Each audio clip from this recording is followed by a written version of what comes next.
Well, the sports world's still buzzing after tennis superstar Naomi Osaka withdrew from the French Open just one day after she was fined $15,000 for not speaking to the media.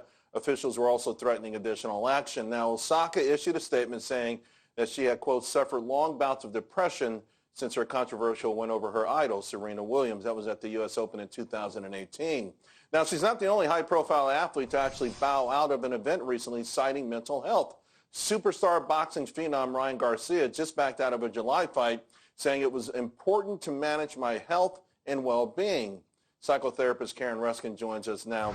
You know, Garcia said he needed to take some time off to focus on becoming a stronger version of himself. And, you know, when I hear that, Karen, it makes me believe that he thinks he's weak for suffering this mental anguish, and it gets to the whole stigma. I mean, it's amazing that a professional boxer or pugilist would admit to that. But is that the wrong way of looking at this? Well, wait. So when you think about mental health, you use the word weakness? No, very much so. Rather, when it comes to mental health, you're not weak for experiencing an illness, but you are in a weakened condition. You are feeling vulnerable. You are not feeling well emotionally and mentally. You are not up to your usual health and wellness standard of self. So it's not uncommon to use the term weak, but it's not that you're weak for having a mental illness. You're feeling weakened. Yeah. I got you. I understand the distinction now, and that's important. Now, with Osaka, do you think this will help put the spotlight on mental health? I mean, she's taken a whole lot of flack for ducking out of the tournament. By the same token, I've watched her since that U.S. Open win, and I think she's sincere about this.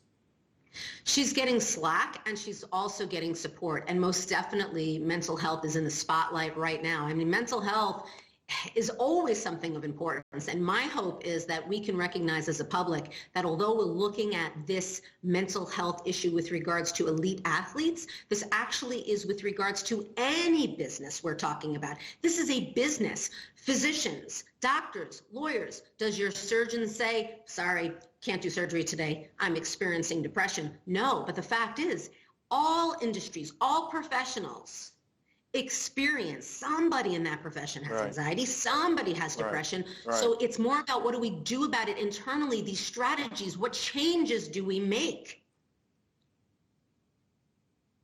Karen, real quick, during the COVID-19 pandemic, I started to come around on this personally because of some things that happened with my family. You came on the show, and it was really great. You talked about how the pandemic would bring this out. Apparently, 4 out of 10 adults had reported symptoms of anxiety or depressive disorders. Usually the number was always 1 in 10. So you just talked about businesses. How do you think this changes, and should the business world start to treat this differently than I think they do now? I think it's tough for someone to say, hey, I have mental anxiety. I need a week off.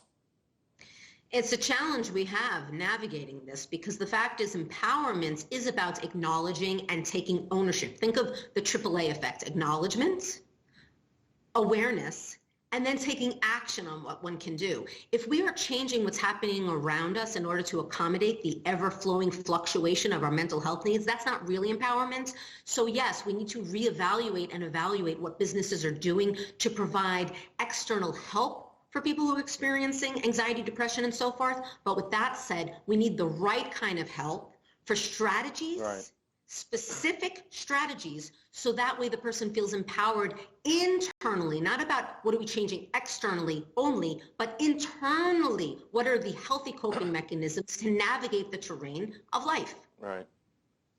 Karen, thank you very much. Always appreciate it. Very, very helpful.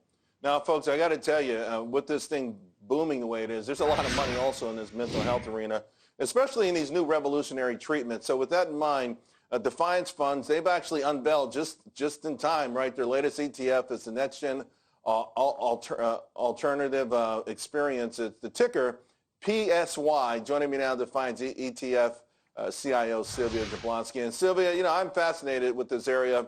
And I just want to ask you about some of the holdings, because I think generally when I heard about this, I thought, okay, mostly cannabis. But I looked through your top 10 holdings. You've got something, for instance, that's looking to treat neurological and psychological or psychiatric disorders. Tell us more about some of these individual names and why you think they're going to do extraordinarily well.